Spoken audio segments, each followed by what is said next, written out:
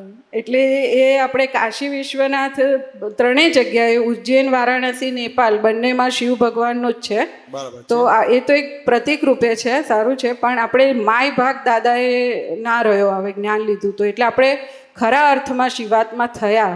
એટલે આપણાથી એ મહાકાલેશ્વર પણ ચેતન થાય, એ તો કેટલી મોટી વસ્તુ હતી. એટલે એ રીતે મારે આ લખવાનો ભાગ થયો અને આપના સત્સંગમાં વાત થઈ હતી તો એ મને બહુ સ્પર્શી ગઈ હતી, એના આધારે મારે આ લખવાનું થયું. બરાબર છે. પછી છે આગળ વધતા મહાવીરની ધરા પર. તો એ મહાવીર તો અત્યારે સિદ્ધ ક્ષેત્રમાં છે મહાવીર ભગવાન, પણ અત્યારે આ કાળને અનુરૂપ વર્તમાન મહાવીર થયા, એના વર્તમાન ગૌતમો થયા એટલે આપતપુત્રો થયા. જે ગૌતમ ભગવાનનો જે રોલ હતો એ બધો જ આપતપુત્રનો આખો રોલ દેખાય. વર્તમાન મહાવીર કોણ? વર્તમાન મહાવીર દાદા ભગવાન અને વર્તમાન ગૌતમ આપતપુત્રો. અને આખો વર્તમાન કાળનો જીર્ણોદ્ધાર થયો, જેમાં આખું એક મંદિર જે ક્ષીણ થઈ ગયું હોય તો એને આખું એને રિનોવેટ કરે, એની ફરીથી પ્રાણ પ્રતિષ્ઠા કરે, ફરીથી એને જીવતું કરે, એટલે એને જીર્ણોદ્ધાર કરે. એવી રીતે આ વર્તમાન દાદાથી, વર્તમાન ગૌતમોથી આખો વર્તમાન કાળનો જીર્ણોદ્ધાર થયો, એટલે ફરીથી સતયુગ થઈ ગયો આખો આ. એટલે એ રીતે આનું બહુ માર્મિક આખું લાગ્યું મને. એટલે આ સંકિતધારી મહાત્માઓ ગયા એવી રીતે થયું. હા, સંકિતધારી માતા. આપણે એમના દર્શન કરવા નથી, એમને આપણા દર્શન આપણા થયા દર્શન થાય એવું અને એ રીતે એ જીવિત થયા. એ રીતે થયા. પછી આ નાલંદાની જ્ઞાન ધરા પર જ્ઞાન બીજનું વાવેતર થાય. બરાબર. તો આપણે નાલંદાની સામાન્ય હિસ્ટ્રી જોઈએ તો એ બહુ મોટું વિશ્વવિદ્યાલય હતું અને આખા વિશ્વમાંથી ત્યાં બધું માર્ગદર્શન લેવા આવે, કેવી રીતે ખાવું, પીવું, બેસવું, ઉઠવું, આધ્યાત્મિક માર્ગદર્શન બહુ જ મોટું હતું.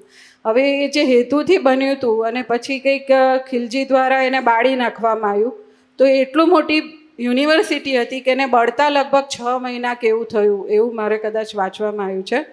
તો એ અત્યારે તો બધું નષ્ટ થઈ ગયું, પણ હવે એ જ્ઞાનધરા છે, એ હેતુથી બનેલી છે. એના પર અત્યારે સંકિતધારી મહાત્માઓ જાય, આપતપુત્રો જાય, તો એ જે જ્ઞાન બીજ આખા જે એ થઈ ગયા હતા, એ જ્ઞાન બીજનું નવેસરથી વાવેતર થાય અને એના આધારે વિતરાગી સૌરભ ફરી ખીલી ઉઠશે. એટલે જે હેતુથી બન્યું હતું એ હેતુ આખો ફરી જીવતો થશે.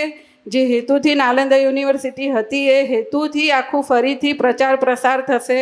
એ હેતુ આખો એનો પૂરો થશે અને એનું આજે આપણે કારણ દેખ્યું, એના કોઝ દેખ્યા કે આપતપુત્રો ગયા ત્યાં એનું જે સત્સંગ થયો, એટલે એ જ્ઞાનધરા પર જ્ઞાન બીજનું વાવેતર ફરીથી થયું. એટલે આખી નાલંદા યુનિવર્સિટી પણ ફરી જીવતી થઈ ગઈ. એટલે આપણે જ્યાં જ્યાં ગયા ને બધું સજીવન કરતા ગયા, એવી રીતનો અનુભવ થયો. એટલે એ રીતે બધું 1 by 1 લખેલું છે. પછી દર્શનથી મૂર્તિ સજીવન થાય. એ કોણ કોણ આ દર્શન કરે જોઈને એવો પ્રશ્ન તો થાય. એટલે આપણને એમ લાગે કે આપણે ભગવાનના દર્શન કરીએ છીએ, એમને એમ લાગે કે આ સંકિતધારી મહાત્મા આવ્યા, એમનાથી અમે સજીવન થયા, પ્રાણ પૂર્યા, એટલે એ લોકો આપણા દર્શન કરે છે. એટલે આ તો એક આમ આશ્ચર્ય જ હતું. જેમ દાદા આશ્ચર્યનું છે ને એવી રીતે આશ્ચર્ય જ બન્યું આ જાત્રાનું આખું. હવે હરતા ફરતા સમકીતી દાન, આપતપુત્રો થકી આત્મલક્ષ્મીની લાણ. એટલે મેં જે બધો વ્યવહાર જોયો તો આપતપુત્રોને કોઈ પણ સંજોગ મળે, હરતા ફરતા કોઈ બી ડોલીવાળો હોય કે રસ્તે જતો કોઈ અનનોન પર્સન હોય કે કંઈ વેચવાવાળો હોય કે કોઈ દુકાનવાળો હોય, XYZ, ઘોડાગાડીવાળો હોય, પેલું હોટલમાં હોય તો કોઈ સાફ સફાઈ કરવાવાળો હોય, કોઈ બી હોય, નાનો મોટો કોઈ જીવ હોય તો એને કેમ કરીને એને આ શરણ મળે. કશું નહીં તો એને એમ કે 5 વાર તું અસીમ જય જયકાર બોલ. એટલે એને આખું અશરણ જગત છે જ્યાં કોઈને કોઈ શરણું નથી. એને આટલી વાતમાં 2 મિનિટમાં એને આખું કાયમનું શરણું આપી દેવું એ તો બહુ જ મોટી આમ લબ્ધિ કહેવાય, બહુ મોટી લબ્ધિ કહેવાય. એટલે મેં એ રીતે જોયું. એટલે આપણને એમ લાગે કે આમ પૈસા આપે છે, પણ પૈસા નથી આપતા, ખરેખર આત્મલક્ષ્મી આપે છે એને. એટલે એને કાયમ માટે એને આ તારી નાખશે, બહુ ભટકામણમાંથી એને આ લક્ષ્મી કે આ પ્રયોગ જે છે એ આખો તારી નાખશે. એટલે એનું ભિખારીપણું, યાચકપણું જતું રહે. અને આપણે બીજું મારી પોતાની એક બિલીફ છે કે આ જ્ઞાન વિધિ કે સમર્પણ વિધિ તો છે જ, પણ આજે એક બે મિનિટમાં આજે બધા પ્રયોગો થયા બધા જોડે, કે પૂજારી હતા કે જે ડોલીવાળા હતા, તો એ બે મિનિટમાં એ લોકો જોડે આખો જ્ઞાન પ્રયોગ થઈ ગયો. ભલે એ લોકોને અત્યારે ના સમજાય, પણ એમના જોડે એક આખી જ્ઞાન વિધિ કે સમર્પણ વિધિ જેવું જ થઈ ગયું. એવું મેં લાઈવ જોવા મળ્યું. એટલે એ રીતે લખ્યું. પછી આ અહંકાર રૂપી પહાડને તો એ તો એવું લાગે કે આ જેમ પહેલાં મને લાગતું હતું કે આ સમય શિખર ચડવું બહુ અઘરું છે, એવું આ અહંકારને ઓળંગવો બહુ અઘરો છે. એટલે એ રીતે એવું લાગ્યું કે આ પહાડ રૂપી અહંકાર છે. પછી એક આ ભૂમૈયા કે શું હતું છેલ્લે, ભૂમિયાજી, ત્યાં આપણે એક બહુ સરસ સત્સંગ થયો હતો કે આ જાત્રામાં આવવું કેમ આયા છે ના આધારે આપણે, તો જ્યાં સુધી આપણું એક આરોપણ છે કે હું જઉં છું, હું આવું છું, ત્યાં સુધી આ ચાલ્યા જ કરશે. જાત્રામાં આવવાનું નહીં આવવાનું બધા સંજોગ આયા જ કરશે. એટલે પોતે થયો જ્યાં જનાર આવનાર, હું પોતે જ્યાં જનારો કે આવનારો છું, ત્યાં સુધી આ ભટકણ ચાલ્યા જ કરશે. અને વિહારીને જોનારો હું નિર્વિહારી છું, તો પછી એ નિર્વાણ તરફનું આખું કલ્યાણી પ્રયોજન થઈ જાય. એટલે એ રીતે આ 4 લાઈન લખાઈ છે. ભૂમિયાજી દેવ પાસે એ રીતે પ્રાર્થના થઈ, એ રીતે વાત થઈ હતી. એટલે એ રીતે આ એક ફકરામાં મારું પોતાનું એક જે મને સ્પર્શ્યું છે કે ઓબ્ઝર્વેશન છે, કે જે લાઈવ મેં જોયું છે એનો આખો નિચોડ છે એવું લાગે છે. જય સચ્ચિદાનંદ. જય સચ્ચિદાનંદ. તારીખ 4/2/2024 રોજ આ પદની રચના થયેલી છે. એટલે એક ક્ષેત્ર ઉપર જ એમ સચ્ચિદાનંદ મહાત્માઓ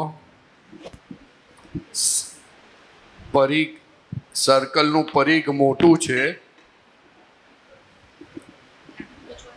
સર્કલનું પરિઘ મોટું છે અને સેન્ટરનું વર્ણન થાય એમ નથી. એવા એક દીપકભાઈ જેમના નિમિત્તે એમની પુણ્યતિથિ ઉજવવામાં આવી રહી છે, એમની સાથે મારે ઘણા સંવાદ થયા હતા. પણ જ્યારે સંવાદ થયો ત્યારે પરિઘની વાત નહોતી થતી, સેન્ટરની વાત થતી હતી. એવો એક વાત થઈ હતી.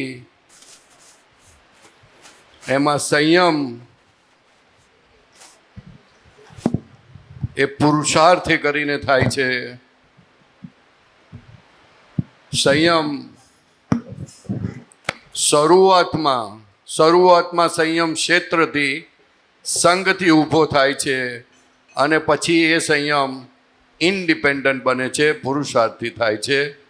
એવા સર્વે આ બધા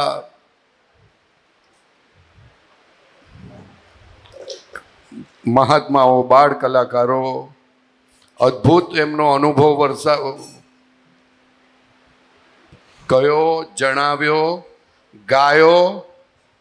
પણ બધામાં મેં જોયું સેન્ટરમાં પોતે નથી, સેન્ટરમાં દાદા ભગવાન છે. અને જ્યાં સેન્ટરમાં દાદા ભગવાન છે ત્યાં બધું જ છે. અને જો સેન્ટરમાં દાદા ભગવાન નથી તો બધું હોવા છતાં પણ કશું નથી સાહેબ. જય સચ્ચિદાનંદ. સર્વે સ્ટેજના મહાત્માઓને અમારા ખૂબ ખૂબ નમસ્કાર છે. જય સચ્ચિદાનંદ. સચ્ચિદાનંદ. બધા આશીર્વાદ લઈને ત્યાં ગયો. દેવમ, ભાવના, પૃથ્વી બધા ધ્યાન રાખવાનું. હો, આ માઇક એવી વસ્તુ છે, બધું ચડી જાય એવું છે બધું. સચ્ચિદાનંદ ચડે ના જોજો. સચ્ચિદાનંદ. જય સચ્ચિદાનંદ. સાહેબ રજા લઈએ, ચાલો રજા લઈએ. સચ્ચિદાનંદ.